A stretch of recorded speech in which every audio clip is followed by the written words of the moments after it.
আল্লামা মির্জা আব্বাস ঢাকা আটে চাঁদাবাজি করে, সন্ত্রাসী করে, দুর্নীতি করে এবং এই যে গণপূর্ত মন্ত্রণালয়ে টেন্ডারবাজি করে।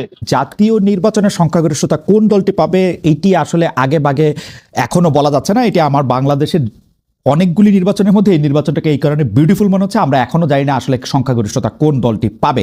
একটা প্রতিদ্বন্দ্বিতাপূর্ণ নির্বাচন হবে, সেটি আমরা আশা করছি, সেটি হয়তো আমরা পাবো, কিন্তু এই নির্বাচন নিরাপদ হবে কিনা, এই নির্বাচন সুষ্ঠু হবে কিনা, সেটি নিয়ে নানা রকম আলোচনা চলছে। সরকারের সক্ষমতাও কি সেগুলি নিয়েও আলোচনা থাকছে। ভোটাররা এইসব নিয়ে ভাবছেন কিনা, রাজনৈতিক দলগুলোর সাথে ভোটারদের সম্পর্কটার মাত্রাও কি, এগুলি নিয়ে আলোচনা করার জন্য আজ আমাদের সাথে রয়েছে বিএনপির স্থায়ী কমিটির সদস্য জনাব মির্জা আব্বাস।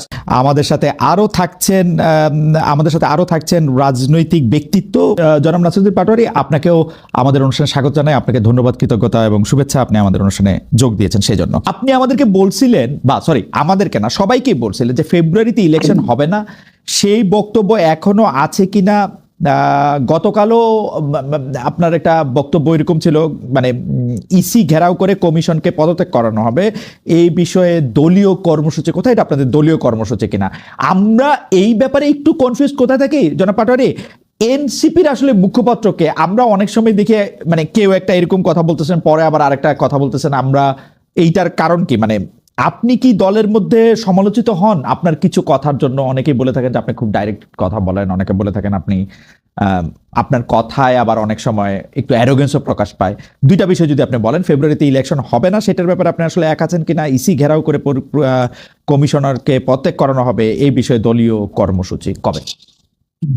প্রথমত আপনি যেটা বলছিলেন ফেব্রুয়ারিতে ইলেকশন হবে না, আপনি এটার আংশিক বক্তব্য তুলে ধরেছেন, সেকেন্ড অংশটা বলেন না। সেকেন্ড অংশটা বলেছি যদি বিচার সংস্কারের গুলো একটি সুষ্ঠু প্রক্রিয়া না হয় তাহলে ফেব্রুয়ারিতে ইলেকশন হবে না। তো ফাহাম ভাই যেটা বলছিলেন যে বিএনপি তো গভর্নমেন্ট ফর্ম করতে যাচ্ছে বা রুল করে, তা আমরা তো 1 বছর সরকার কেমন চলতেছে বা কি করতেছে এগুলো খুব ভালোভাবে দেখতেছি। আপনার বিএনপি যে ফর্ম করবে, এনসিপি ছাড়া আবার বিএনপি ফর্মও করতে পারবে না গভর্নমেন্ট, এবং এখন একটু সন্দিহান রয়েছে যে আসলে সামনে কি করতে যাচ্ছে।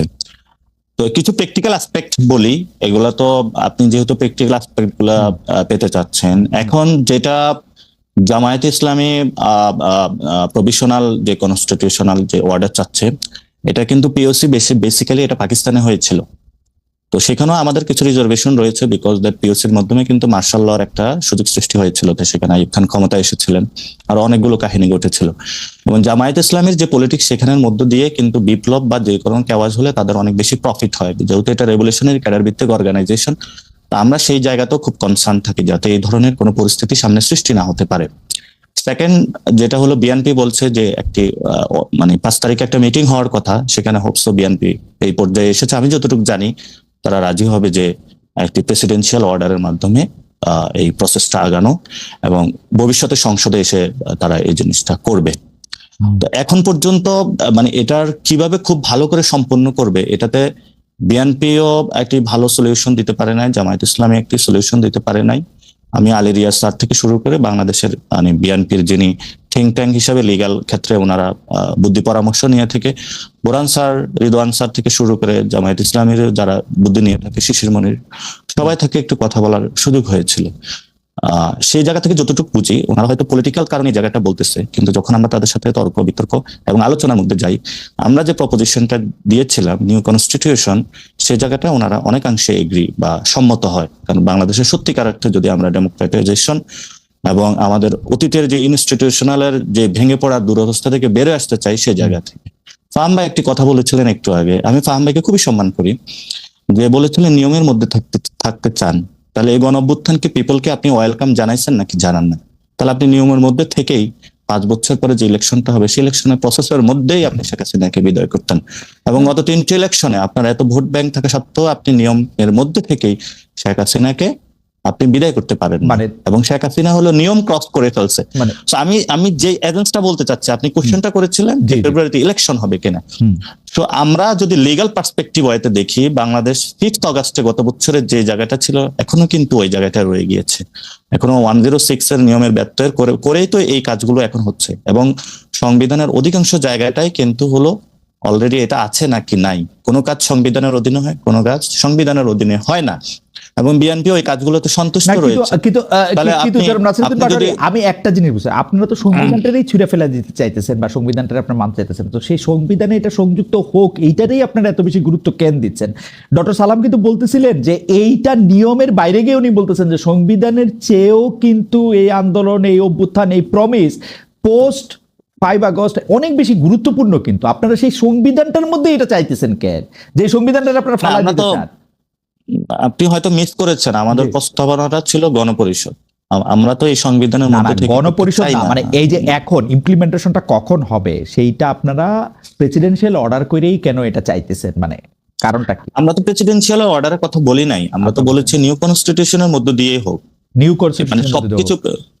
জি, আমরা তো গণপরিষদের কথা আপনারা নতুন করে এখন মানে গণপরিষদের কথা বলতেছেন যে গণপরিষদ করে হোক। এটা আমরা নতুন করে না, এটা এটা না, না, আমরা বুঝতে পারতেছি, মানে- কনসেনসাস কমিশনে আমরা যে প্রস্তাবনাটা দিয়েছিলাম হুম। সেটার মধ্যে আমরা গণপরিষদ একদম সংবিধান ছুঁড়ে ফেলে দিয়ে নতুন করে সবকিছু রিস্টার্ট করার কথা বলেছিলাম। এখন যেটা হতে যাচ্ছে, এখন আমি যতটুকু কথা শুনেছি যে তারা একটি প্রেসিডেন্সিয়াল অর্ডার করবে এবং ইলেকশনের সময় গণভোটের একটা প্রস্তাবনা নিয়ে আসতে চাচ্ছে। সেখানেও পিপলস উইলে থাকতে পারে, অর্থাৎ না তারা গণপরিষদ, না তারা অ্যামেন্ডমেন্ট। কারণ বিএনপির যে কথাটা বলেছিল আমরা সেখানে অবজেকশন দিয়েছিলাম, কারণ আচ্ছা, সংবিধানের আমার একটা ছোট যে প্রশ্ন, structure আমার একটা সেটাই ছোট চেঞ্জ প্রশ্ন, হয়ে গেছে। আমার মানে আপনারা যদি গণপরিষদের নির্বাচন চান বা গণপরিষদটাই যদি আপনারা চান, তাহলে বর্তমান যে সংবিধান আছে সেইটা কতদিন পর্যন্ত অ্যাক্টিভ থাকবে, নতুন একটা সংবিধান না হওয়া পর্যন্ত?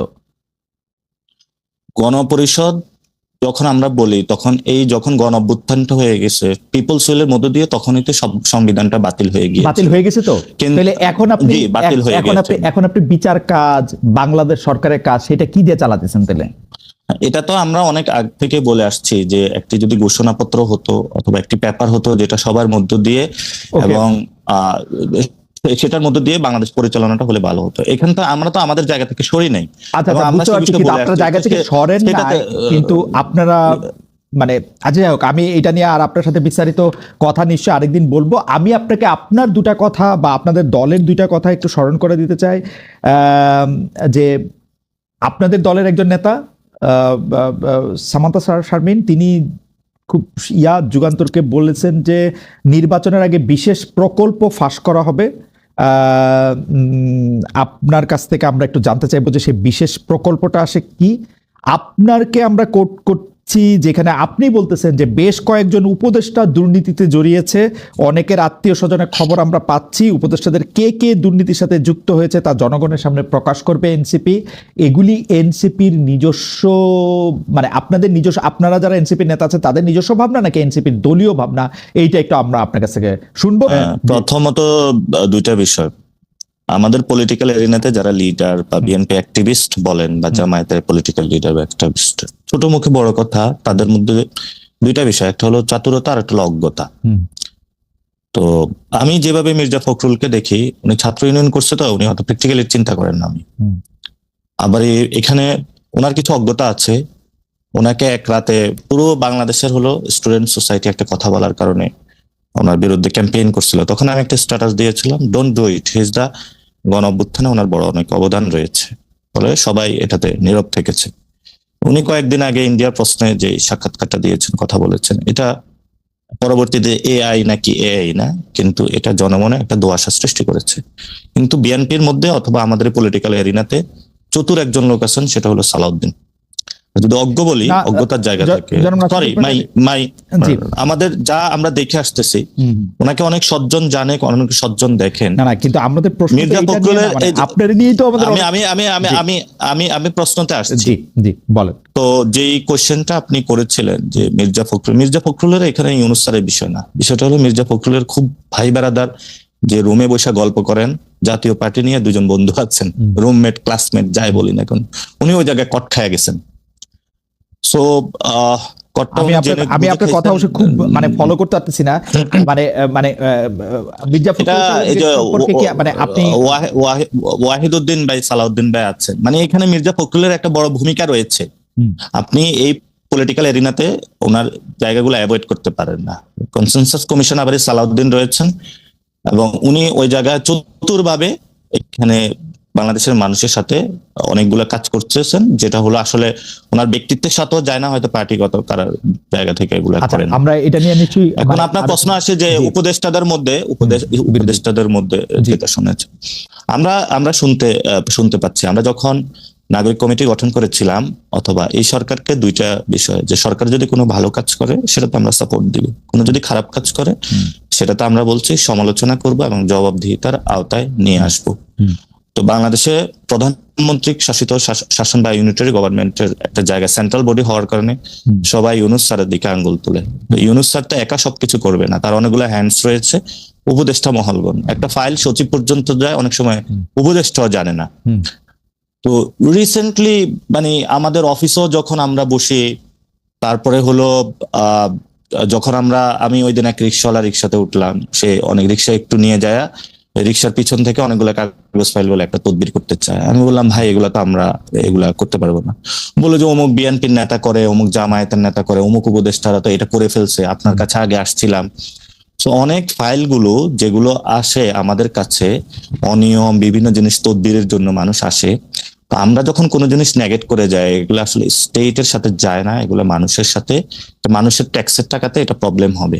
তো সেই কাজগুলো আমরা পরবর্তীতে ওই দুর্নীতিগ্রস্ত বা একটা বাটপার লোক ওই প্রশাসনের বিভিন্ন জায়গায় ঢুকে পড়ে, পরে যখন ওই লোকটাকে আবার খুঁজে বের করি কিভাবে কাজটা করাইলেন, কোনো জায়গা থেকে স্টোরি পাচ্ছি বিএনপি নেতা, কোনো জায়গায় স্টোরি পাচ্ছি জামায়াত নেতা, কোনো জায়গায় স্টোরি পাচ্ছি সচিব, কোনো জায়গায় স্টোরি পাচ্ছি অমুক উপদেষ্টার হলো স্বামী বা অমুক উপদেষ্টার অমুক আত্মীয়র মাধ্যমে।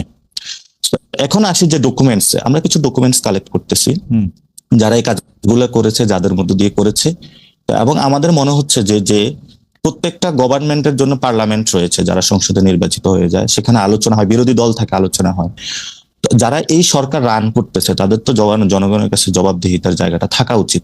আমাদের জায়গা থেকে তারা যদি কোনো ভালো কাজ করে সেটা যেমন আমরা অ্যাপ্রিসিয়েট করব, কোনো উপদেষ্টা যদি কোনো রেকলেস হয়তো কোনো কাজ করে অথবা দুর্নীতির সাথে জড়িত হয়, কোনো অবৈধ সম্পদ উপার্জনের প্রচেষ্টা চালায়, আমরা সেটারও জায়গায় বিরোধিতা থাকবো, এবং সেটা যদি মানে এটা এখনো এটা আপনাদের এখনো তথ্য সংগ্রহ পর্যায়ে, মানে আপনারা নিশ্চিত না? কিছু তো তথ্য আমাদের কাছে আসছে, আপনার কাছে, এনসিপির কাছে, মানে এটা নিয়ে কি আপনি বলবেন না এনসিপি বলবে? এটা এনসিপিরও অনেকের কাছে আছে, মানে এটা তো মানে যখন একটা লোকে মানে অফিসে আসে, এই লোকটা কিন্তু 10 জনের কাছে যায়, এবং বাংলাদেশ খুবই মানে এমন একটা জায়গা দেখতেছি, সে একটা কাজ করার জন্য ওই বিএনপির সব নেতার কাছেও যায়, জামায়াতের সব নেতার কাছেও যায়, এবং তারা এটাই মনে করে যারা পলিটিক্স করে ওই একটা অবৈধ কাজ সে হলো করে দিবে, এবং এটাই নাকি এতদিন সিস্টেম হয়ে আসছে, মানে আমাদেরকে আয়সা যেটা তারা বলে। তো সেখানেও আমরা কিছু প্রমাণ পাচ্ছি, এটা নট অনলি মি, এটা অনেকের কাছে এই ধরনের এক্সপিরিয়েন্স তারা শিকার হচ্ছে। আমরা যখন বসতেছি একসাথে, আপনারা এনসিপি থেকে এরকম একটা শ্বেতপত্রের মতো প্রকাশ করবেন, তাই না? যে মানে উপদেষ্টারা কি করছে, আমরা তো এই উপদেষ্টাদের মধ্যে কি আপনাদের যারা তথ্য পাইতেছেন তাদের মধ্যে ছাত্র উপদেষ্টার তথ্য থাকতেছে? আমরা উপদেষ্টাদের কোন ছাত্র অথবা কে বিএনপির কোন জামায়াত এইভাবে দেরি না, যারা যখন সরকারে ঢুকে গেছে তাদের জবাবদিহিতা সরকারের জায়গা, সবাই এটাতে অ্যাকাউন্টেবল, একজন উপদেষ্টা জনাব আসিফ মাহমুদ সজীব ভুঁইয়া, এবার দেখা গেছে যে এবার যে বরাদ্দ দেওয়া হয়েছে ঢাকার বাইরে কাজ করার ক্ষেত্রে, সেটা 2,500 কোটি টাকার মতো, আমি সংখ্যাগুলিকে গোল গোল করে বলতেছি, 2,500 কোটি টাকার মতো। সেই 2,500 কোটি টাকার মধ্যে উনার যে উপজেলা মুরাদনগর, যেখান থেকে উনি ইলেকশন করবেন, সেই মুরাদনগরে দেয়া হয়েছে সর্বোচ্চ বরাদ্দ 452 কোটি টাকা, গোল গোল করে বলতেছি এই, এবং জনাব হাসনাত আব্দুল্লাহকে দেওয়া হয়েছে 397 কোটি টাকার মতো অ্যাপ্রক্সিমেটলি। ওকে, তো ওইটা 2,452 কে আপনি যে কয়টা 2,500 টাকাকে আপনি অনেকগুলি উপজেলাকে দিয়ে ভাগ দেন শুধু 2টা জায়গায়, এটাকে কি আপনি দুর্নীতি বলবেন, ভালো কাজ বলবেন, নাকি চেয়ারে বসে রয়েছি আমার জায়গায় দিমু না তো কার জায়গায় দিমু, ঠিকই আছে, কোনটা বলবেন? এটা তো আমি সমর্থন করি না, এবং আমিও পার্সোনালি এই খবরটা দেখে হাত উঠছি যে হ্যাঁ তাহলে আমিও তো যদি কিছু এলাকায় নিয়ে দিতে পারতাম হয়তো বা ইলেকশনে করলে না, আপনি তো আপনার এলাকার কথা বলছেন চাঁদপুরে, আপনার তো আরো ইন্টারেস্টিং, আপনাকে তো অবাঞ্ছিত ঘোষণা করছে বলে ওই এলাকায়, সেটা কি ত্রাণ বরাদ্দ দেন নাই বলে, না কি টাকা দেন নাই বলে, না কিসের জন্য? বিএনপির দুইটা গ্রুপ ছিল, এক গ্রুপ হলো আগে প্রোগ্রাম করেছে, এখন আরেক গ্রুপ প্রোগ্রাম করতেছে। তো ওই এলাকার মানুষ তাদেরকে বলতেছে যে বিএনপির মগজ কি এই জায়গায় চলে গিয়েছে, একটা প্রোগ্রাম নামাইতে হবে কিভাবে, 1 মাস আগের ইস্যু নিয়ে তারা আসলে প্রোগ্রাম কি করবে নিয়ে কোনো কনটেক্সট পাচ্ছিল না। ওই দিন সবচেয়ে বড় ইয়েটা ছিল জামায়াতের একটা প্রোগ্রাম ছিল 5 দফা দাবি নিয়ে। তো জামায়াতকে নিয়ে বিএনপি ইদানিং খুব ভয় পাচ্ছে। তো তারা একটা প্রোগ্রাম দিবে, কি কনটেক্সট দিবে তারা পাচ্ছিল না। তো এটা আমার ওইখানের যিনি ছাত্রদল তার সাথে কথা হয়েছিল, এলাকার যারা আচ্ছা ঠিক আছে, মানে এইটা বুঝতে পারছি যে এই প্রসঙ্গে আমি যেতে চাই না, কারণ অলরেডি এটা মানুষের কাছে ওরা ওইখানে হাসির পাত্র হয়েছে তারা। তো যেটা ওইটা যদি আপনি একটু বলেন, বরাদ্দের ক্ষেত্রে আসিফ মোহাম্মদ সুজিব ভুঁইয়া, মুরাদনগর, হাসনাত আব্দুল্লাহ, বরাদ্দ প্রশ্ন এটা আমিও সারপ্রাইজড হয়েছি যদি কোথাও হয়। এটা আসলে বাংলাদেশের কোনো সিস্টেমেটিক প্রসেস নয়। এবং আপনি আরো আশ্চর্য হবেন, আপনি এই নিউজটা দেখেছেন কিনা, কোন মন্ত্রণালয়ের একজন সচিব তার এলাকাতে এই বরাদ্দের কাছাকাছি শুধু একটা জায়গায় তার এলাকাতে নিয়ে গিয়েছেন। এবং আপনি শুধু এটা না যে আপনার বিভিন্ন জন দ্বারা সচিবরা তো দুষ্ট, আপনারা তো নতুন বন্দোবস্তের কথা বইলা ক্ষমতায় আসলেন। আপনাদের এখন জনাব আসিফ মোহাম্মদ সাজিব ভুঁইয়া এবং হাসনাত আব্দুল্লাহ, জনাব হাসনাত আব্দুল্লাহ, আমি আমার জায়গাটা বলি, মুরাদনগর বা দেবিদ্বারে যদি কোনো উন্নতি হয় এটা আমারই সবচেয়ে বেশি উপকার হবে। কিন্তু ঘটনা হইতেছে ন্যায় বা ন্যায্যতার কথা তো একটা থাকতে হবে। আমি চেয়ারে বসছি, এখন আমি মুরাদনগরে সবচেয়ে বেশি বরাদ্দ দিলাম, হাসনাত আব্দুল্লাহ আমার বন্ধু, হাসনাত আব্দুল্লাহকে আমি সবচেয়ে বেশি বরাদ্দ দিলাম। এইটা যদি আপনারা প্রতিষ্ঠা করেন তাহলে মানে এটা কিরকম হইলো বলেন? এটা তো আমি বললাম না, আপনারা তো কোনো প্রতিবাদ করেন নাই। এনসিপি তো পিক এন্ড চুজ করেন। এনসিপি তো যেহেতু উনি আসিফ মোহাম্মদ সুজিব ভুঁইয়া, আপনি চিন্তা করেন উনি যদি অন্য আসিফ হইতেন, উনি যদি আসিফ নজরুল হইতেন, আপনারা কি করতেন বলেন? ছাগল এমনি খায় ধরেন, এর মধ্যে উনি যদি এইটা বলতে পারেন না।